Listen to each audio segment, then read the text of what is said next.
Eh bien le bonjour. Aujourd'hui on se retrouve sur un thème un peu plus différent que d'habitude. On va parler de certaines blessures. On va être plutôt sur un podcast psycho aujourd'hui. J'aimerais en fait faire un podcast sur chaque blessure euh, parmi les 7 blessures de l'âme. Malgré tout, je pense qu'il peut y en avoir beaucoup plus et elles peuvent être déclinées. Mais il y en a 7 et aujourd'hui on va parler plutôt de la blessure de l'abandon. Je pense que ça fait partie, entre l'abandon et l'injustice, ça fait partie des blessures que beaucoup de personnes ont vécues ou vivent. Et on va le décliner pour parler un peu plus en détail de ce dont il s'agit. Mais en premier, on va parler du mental, parce que le mental, c'est la source justement de nos émotions, c'est la source de toute activité de notre esprit, de nos pensées, et c'est ce par quoi on passe lorsqu'il y a un jugement, une réaction. Tout passe par le mental en fait. Et c'est le plus compliqué des fois, c'est poser le mental pour pouvoir aller plus loin et parler au subconscient. C'est un thème que j'adore parce que j'ai fait plusieurs fois des séances d'hypnothérapie et c'est le but des séances d'hypno, poser le mental pour aller parler euh, à l'inconscient, au subconscient. En tout cas, mettre en pause le mental.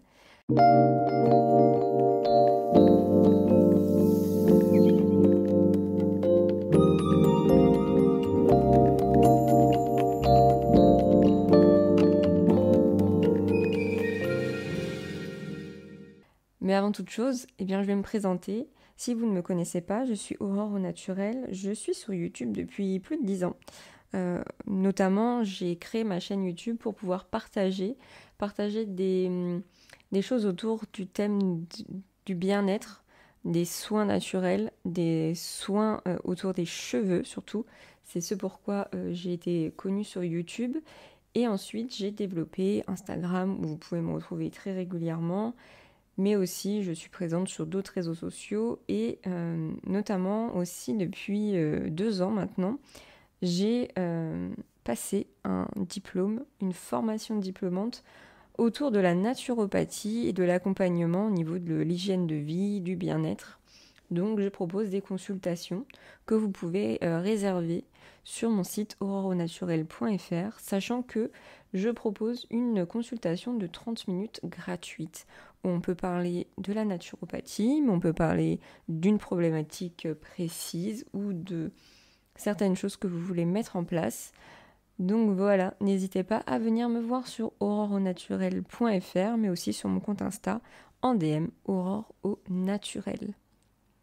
Le début, vraiment le mental, qu'est-ce que c'est? Comme je vous disais, en psychologie, le mental est défini par l'ensemble des activités de votre esprit, passant par les émotions et les pensées. Donc tout ce qui peut être créé par votre mental passe par les émotions, qu'elles soient négatives ou positives. En gros, c'est notre ordinateur de bord. Il permet de créer des mécanismes, des habitudes, mais il ne faut pas oublier que rien n'est figé. Tout peut être modulé et reprogrammé comme cela est nécessaire. Donc par exemple, quand vous avez une personne qui est très négative, très pessimiste, ce n'est pas figé dans le temps. Une personne pessimiste peut travailler sur elle-même et notamment aussi de par les blessures et notamment celle de l'abandon, on va avoir énormément de peurs, mais ces peurs en fait ne sont guidées que par des émotions et souvent on a des peurs qui ne sont pas du tout fondées. Une peur n'est qu'une peur. Moi j'ai extrêmement peur des araignées, en soi elles ne peuvent rien me faire, mais ça ne reste qu'une peur et on peut travailler dessus. Donc tout est facilement reprogrammable. Il ne faut pas s'étiqueter comme je suis comme ça et ça ne changera pas. La blessure émotionnelle de l'abandon est souvent liée à la trahison durant l'enfance. C'est vraiment le moment où les liens, les relations sociales, les fondations se construisent. La blessure de l'abandon est aussi liée à la peur du rejet, due à l'enfance aussi, mais aussi plus tard dans le couple. Et l'enfant, en fait, qui aura donc subi un manque de tendresse, de contact physique, mais aussi un manque d'affection en général, va devenir aussi un adulte avec ces souci-là en fait.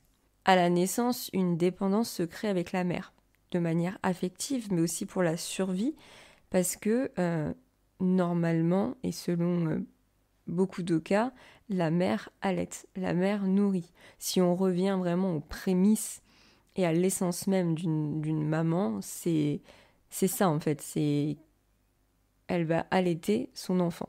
Après, il y a plein de causes, plein de raisons pour lesquelles il n'y a pas d'allaitement, mais c'est cette notion de dépendance que je veux vous faire comprendre avec l'enfant, avec la mère en fait, entre la mère et l'enfant.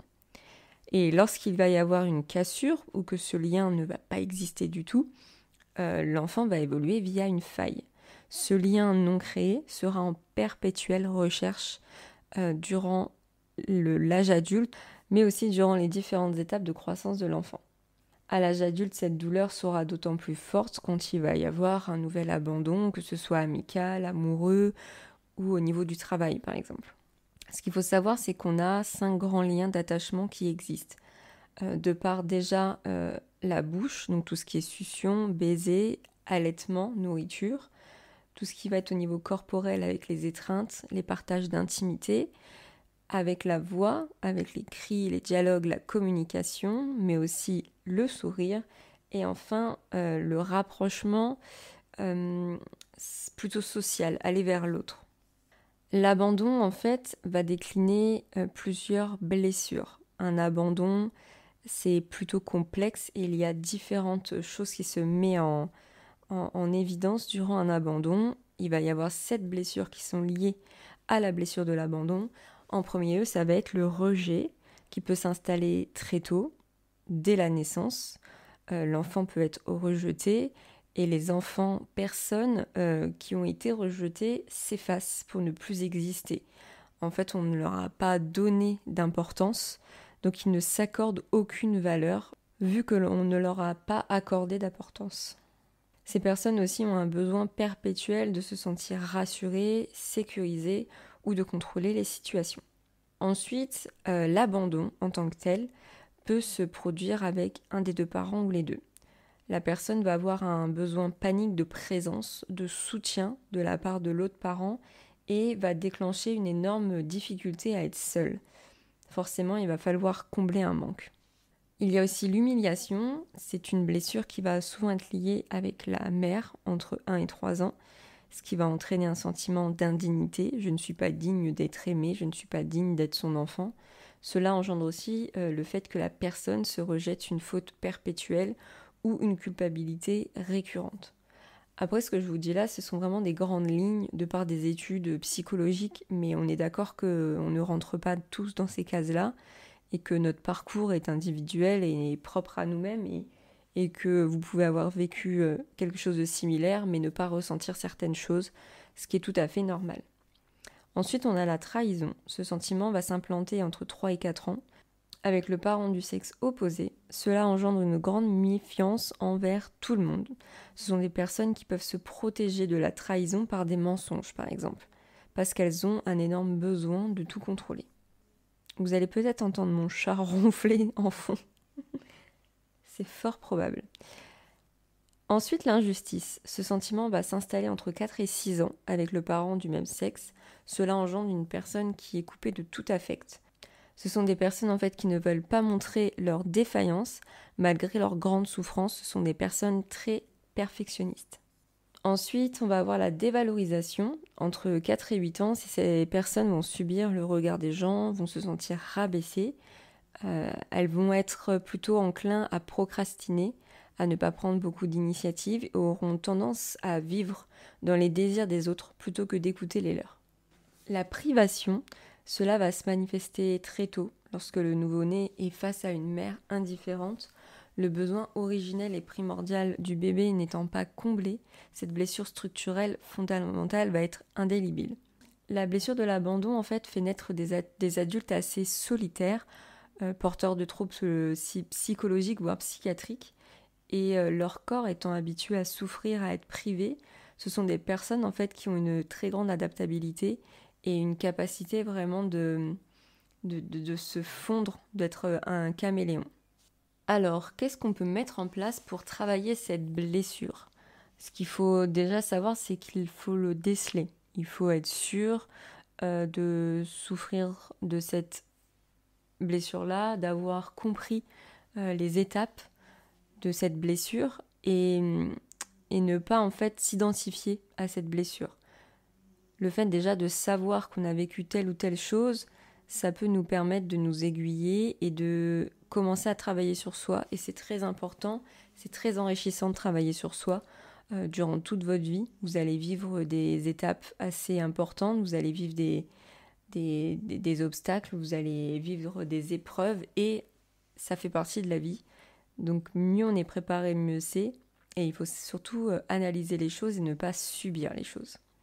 Le but premier, en fait, c'est d'améliorer sa confiance en soi quand on a souffert d'une blessure d'abandon, d'estime de soi et d'apprendre à mieux gérer le sentiment de solitude, mais aussi de mieux gérer les émotions en général. Donc, plusieurs conseils et étapes d'apprentissage sont à travailler. En premier, vraiment apprendre à se connaître, mais se connaître à 100%, que ce soit les parts sombres ou les parts de lumière. Mais comme j'ai déjà entendu et comme on a l'habitude de dire, il n'y a pas d'ombre sans lumière. Donc il faut absolument se connaître par cœur et se connaître sur toutes les coutures. Il faut ensuite apprendre à gérer ses émotions et se libérer du sentiment de colère et enfin se reconnecter à son enfant intérieur pour guérir les événements du passé.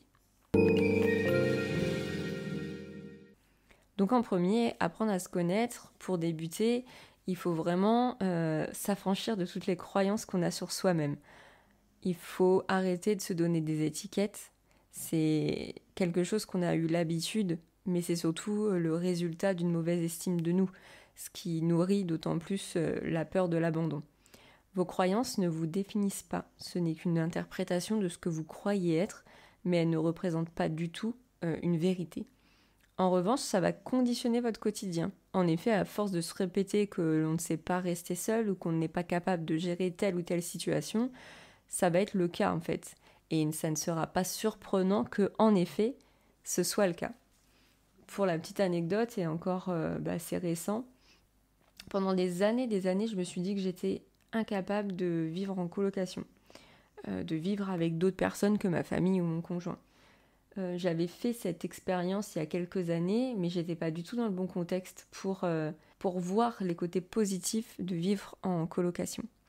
Et en fait, ce qui s'est passé, c'est qu'à un moment, j'ai été en fait en colocation avec une personne que je ne connaissais pas beaucoup, et ça m'a affranchie de plein de choses. Donc oui, ça reste quelque chose d'assez énergivore pour moi, mais en même temps, ça a été très enrichissant et ça m'a permis de m'ouvrir sur certaines choses et de vivre avec une personne qui était très différente de moi, mais qui a pu justement me montrer son point de vue sur certains sujets.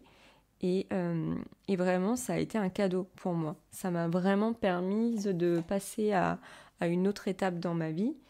Et là, d'ici quelques temps, je serai de nouveau en colocation avec une personne que je ne connais pas. Mais je sais et je sens que ça va très bien se passer et que je vais avoir plein de choses à découvrir de cette personne. Surtout que je suis très curieuse de l'autre. À tester mon chat. Donc tout ça pour dire que parfois on a des étiquettes sur nous-mêmes et on a des croyances sur nous-mêmes. Et la vie nous montre que en fait on s'était réellement trompé et que nous-mêmes on ne se connaît pas forcément à fond. Donc il faut continuer à apprendre à se connaître au fur et à mesure des années. Le but est d'identifier vos croyances et de les transformer pour qu'elles ne soient plus réductrices ou dévalorisantes. Il faut vraiment avoir identifié vos valeurs personnelles afin de vous définir d'un point de vue moral, ce qui va vous pousser à mettre en lumière vos attributs d'un point de vue moral et non comme habituellement en mettant en lumière ce qui vous manque ou ce que vous ne savez pas faire. Il est nécessaire d'être le plus objectif possible et de s'analyser comme si vous ne vous connaissiez pas. Analysez votre parcours de vie, vos réussites, vos moments de doute, afin de percevoir au mieux vos qualités, mais aussi vos limites. Comme chaque personne peuplant cette planète, vous êtes doté de qualités, de valeurs qui font partie de vous, indépendamment des autres, de votre entourage ou de votre environnement. Donc je vous invite vraiment à prendre une feuille et à écrire votre parcours de vie. Ce par quoi vous êtes passé, les études que vous avez fait, les déménagements, est-ce que vous avez fait des événements sportifs, vos amis, les moments vraiment précis qui pour vous ont été une clé. Le avant-après, le passage de diplôme, est-ce que vous êtes parti à l'étranger pendant vos études, les personnes que vous avez rencontrées, les voyages que vous avez faits. Et de par tous ces événements, vous allez pouvoir extraire des qualités, des valeurs. Et vraiment, faites-le d'un point de vue totalement objectif, comme si vous ne vous connaissiez pas et que vous faisiez la biographie d'une personne. Sauf que là, c'est vous. Ensuite, on va faire une partie plutôt gestion des émotions. Souffrir de la blessure de l'abandon induit que la personne est très attentive au regard et au retour des personnes de son entourage et surtout à l'approbation de ses actes ou de ses pensées. Dans ce mécanisme de pensée, nous oublions que nous ne nous identifions pas à l'appréciation et l'approbation d'autrui. Nous pouvons être autonomes affectivement. Dans ce processus, on oublie alors que nous sommes acteurs de nos vies et non spectateurs à travers les émotions des autres à notre égard. Il faut vivre à travers vos propres émotions sans en être esclave. En ayant, grâce à l'étape numéro 1, mis en lumière vos qualités, vos limites suite à votre parcours de vie, vous allez pouvoir mettre en place la méthode de résilience afin de vous aider à affronter les épreuves vécues. Sans le vouloir de manière délibérée, vous avez pris des détours, vous avez fait des choix de vie afin de vous éviter à vous retrouver de nouveau dans certaines situations qui allaient vous mettre face à vos anciennes blessures. C'est ce qui va vous amener à apprendre à gérer vos émotions, mais surtout à les détecter au moment où elles vont prendre naissance. Le plus gros travail consiste à faire la part des choses entre ce qui dépend de soi, ce sur quoi vous avez un pouvoir d'action, mais surtout de savoir réaliser que vous n'aviez pas de levier sur les événements de la vie qui vous ont déterminé, mais sur lesquels vous n'aviez aucune responsabilité. À ce moment, vous avez lutté avec les moyens psychologiques que vous aviez. Un abandon, par exemple, d'un parent, avoir subi des violences de la part d'un parent ou de la part de votre conjoint, il y a des choses en fait où vous n'aviez pas forcément de levier. Comment vous allez réagir, ça oui, et après pouvoir prendre des décisions par rapport à ça, ok, mais l'acte en tant que tel, la personne qui est violente, l'événement dramatique, ça vous n'avez absolument aucun levier et vous n'en êtes pas responsable. Des femmes qui se sentent coupables ou responsables lorsqu'elles ont subi un viol, ça c'est pas possible en fait. Ça c'est pas du tout possible parce que non, vous n'êtes pas responsable de ça. Vous êtes responsable de la manière dont vous allez réagir ensuite. Vous allez être responsable si vous vous identifiez à votre trauma, et je vous conseille de ne pas le faire, mais vous n'êtes pas responsable de l'acte et de ce que la personne a fait à ce moment-là. Il faut savoir vraiment accepter votre impuissance face aux événements de la vie afin de se délester de la culpabilité, ce qui peut ensuite vous permettre d'avancer. En revanche, comme je vous disais, nous sommes responsables de la manière dont on réagit face aux événements et aux émotions que l'on va leur associer. Moi, très longtemps, j'ai associé des villes à des mauvais souvenirs. J'ai associé des endroits à des mauvais souvenirs avec des mauvaises personnes. Et en fait, depuis quelque temps, je m'oblige, entre guillemets, à retourner dans des endroits et à avoir de nouveaux souvenirs, seul ou avec des personnes. Et ça me permet de ne plus diaboliser certains endroits. Parce qu'en fait, telle ville, tel lieu, ça n'est pas... Enfin, c'est pas eux les responsables. On parle d'un bâtiment, on parle d'une ville. Par exemple, moi j'ai été cambriolée dans un appartement. Cet appartement, je l'aimais beaucoup. J'y associe un épisode de ma vie pas très cool, mais en soi, j'aimais beaucoup cet appartement. Donc, il ne faut pas en fait poser de la négativité de manière gratuite comme ça, alors qu'en fait, ça ne reste qu'un fait, ça ne reste qu'une étape dans sa vie. Et aujourd'hui, mon cambriolage, c'est pas que j'y pense plus, c'est pas vrai, mais c'est loin derrière moi. Donc, même si vous vivez des moments vraiment pas agréables du tout, c'est éphémère et il faut surtout faire attention aux émotions que l'on associe à cet événement. Et une très belle transition pour la troisième étape qui est libérer le sentiment de colère. De manière logique, la colère est souvent une conséquence logique de la blessure émotionnelle de l'abandon. Cependant, il est primordial de libérer cette colère envers les personnes qui sont à la genèse de cette blessure, afin de ne pas la libérer envers votre entourage ou envers vous-même. Il est sain d'extérioriser sa colère et non de l'intérioriser. Cela a des conséquences physiques de cumuler de la colère, des conséquences qui peuvent être parfois très importantes, voire très graves, comme le déclenchement de certaines maladies auto-immunes, des troubles ORL, des problèmes digestifs ou même des cancers. Pour se libérer de cette colère, il peut être intéressant d'écrire une lettre aux personnes concernées et exprimer ce que vous auriez dit au moment où elles vous ont fait du mal, mais aussi ce que vous avez à leur dire aujourd'hui, avec du recul et le temps qui a passé. À la suite de cet exercice, vous pouvez tout simplement déchirer ou brûler cette lettre, ce qui va vous libérer. Vous n'êtes pas obligé de la donner, surtout qu'il y a certaines personnes que vous n'avez peut-être plus dans votre vie ou qui sont décédées, mais au moins le fait d'écrire, de se libérer et ensuite de détruire la lettre, ça vous permet de vous libérer, de vous dire que voilà, ce qui était à dire est dit et on peut passer à autre chose. La dernière étape, ça va être de se reconnecter à votre enfant intérieur pour se libérer des événements du passé. Il faut retourner dans le passé pour réparer ce qui a été brisé à cette époque. C'est une étape où il est parfois nécessaire d'être accompagné, car il est difficile d'y avoir accès de manière autonome. L'hypnothérapie peut être une technique adaptée à ce genre de travail. Cela peut ramener à la conscience des événements traumatiques enfouis dans la mémoire que vous pourrez, à partir de ce moment, intégrer, analyser et travailler dessus. Alors cette étape, elle est intéressante à faire, mais il faut vraiment y être préparé. C'est très énergivore, ça peut être très violent et le cerveau est capable de mettre vraiment en hibernation certains moments de votre vie pour vous protéger, pour réussir vraiment à ne pas que vous ne pétiez pas un câble, quoi. Je sais pas comment vraiment le dire, mais votre cerveau est capable de occulter certaines choses pour votre survie. Donc l'hypnothérapie peut vraiment faire ressortir des choses assez graves, assez traumatiques, et il faut vraiment être solide et être préparé à cela, parce que ça peut être encore plus compliqué à gérer ensuite derrière. Une autre méthode consiste aussi à visualiser l'enfant que vous étiez et à l'aider à guérir de ses blessures en lui amenant de l'amour, de l'attention, ce que vous n'avez pas eu à cette période de votre vie. Le plus compliqué, c'est vraiment de prendre assez de recul pour exprimer une réelle empathie envers son soi plus jeune, alors que l'adulte est encore en souffrance. Donc ceci est possible suite au travail qui va être fait dans les étapes 2, la gestion des émotions, et 3, libérer le sentiment de colère. Je vous conseille vraiment de faire un énorme travail de compréhension et d'analyse de vous-même avant de partir sur les autres étapes. Ensuite, comment reconnaît-on qu'une blessure de l'abandon est présente et non soignée ?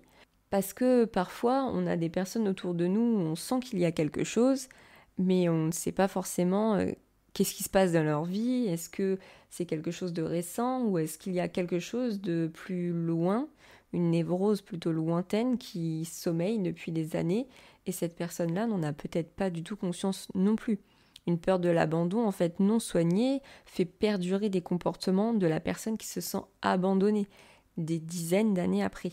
On sera alors face à une personne qui aura tendance à être dans une recherche permanente de démonstration, de marque d'amour, à être dans l'attente d'une présence ou d'une disponibilité de ses proches. Ce sont aussi des personnes qui cherchent beaucoup à séduire, qui aiment être reconnues, appréciées. Cela peut aussi se traduire par une éviction d'être seule face à soi-même ou au contraire une personne qui cherche énormément à s'isoler. En amour aussi, la peur d'être quittée, de se sentir seule et d'être de nouveau abandonnée peut engendrer de ne pas vouloir se mettre en couple ou de s'engager ou alors même au contraire une forte dépendance affective. Ce qui donne aussi une instabilité dans la relation, où la personne ayant peur d'être quittée teste la force d'amour de son ou sa partenaire. Certaines personnes aussi préfèrent saboter leur relation afin d'y mettre un terme de manière inconsciente, ainsi elles ne pourront pas subir et vivre un abandon par la suite. On retrouve aussi un mélange de tristesse, d'angoisse avec de la colère quand le sentiment d'abandon revient de manière subite et incontrôlée. Il est primordial de travailler sur ces blessures et surtout sur l'étape numéro 1, comme je vous disais, apprendre à se connaître pour déceler les failles que nous portons. Ainsi, cela permet de mieux analyser nos réactions, nos émotions qui sont déclenchées de manière excessive ou dysfonctionnelle dans nos relations. C'est ce qui permet de déceler une dépendance affective ou une blessure d'abandon. Et enfin, je terminerai ce podcast pour vous dire qu'il ne faut absolument pas hésiter à consulter un professionnel. Alors il y a vraiment différents professionnels qui peuvent vous aider. On peut aller voir un psychologue, on peut aller voir un psychiatre, mais on peut aussi aller voir un sophrologue, un hypnothérapeute. Il y a vraiment énormément de personnes dans des domaines différents qui peuvent vous apporter des aides. Mais ça peut aussi être tout bête et aller consulter une personne, par exemple, qui fait de la généalogie et aller chercher un petit peu ce par quoi votre famille est passée, quelles sont les étapes. Enfin, il y a tellement de choses. Moi, j'ai découvert des choses par rapport justement à de la généalogie, à de l'hypnothérapie, à une psychologue qui était spécialisée dans les constellations familiales.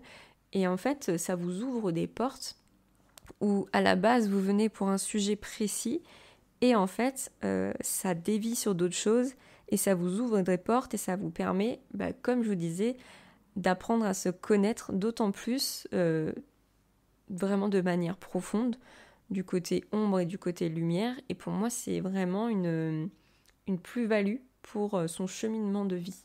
Donc n'hésitez pas à vous faire aider, il n'y a pas de souci sur ça. Et je pense réellement que c'est même apprécié d'être avec une personne neutre et surtout qui est professionnelle dans ce domaine. J'espère que ce podcast vous aura plu. Je vous invite à aller sur mon site auroreaunaturel.fr pour retrouver l'e-book sous format PDF où vous aurez en détail tout ce que je viens de vous dire dans ce podcast. Vous pouvez aussi me retrouver en bookant une consultation avec moi où on peut parler aussi bien de bien-être et par exemple de certaines blessures et d'aspects plutôt psychologiques. Ça sera avec grand plaisir. C'est pour moi très intéressant. Chaque parcours de vie est très enrichissant. Et je vous invite aussi à me retrouver sur Instagram Aurore au naturel pour discuter ou pour voir un petit peu ce qui se passe au quotidien. Je vous souhaite une belle journée, une belle après-midi ou une bonne soirée selon le moment où vous allez écouter ce podcast et je vous dis à très bientôt dans un prochain podcast.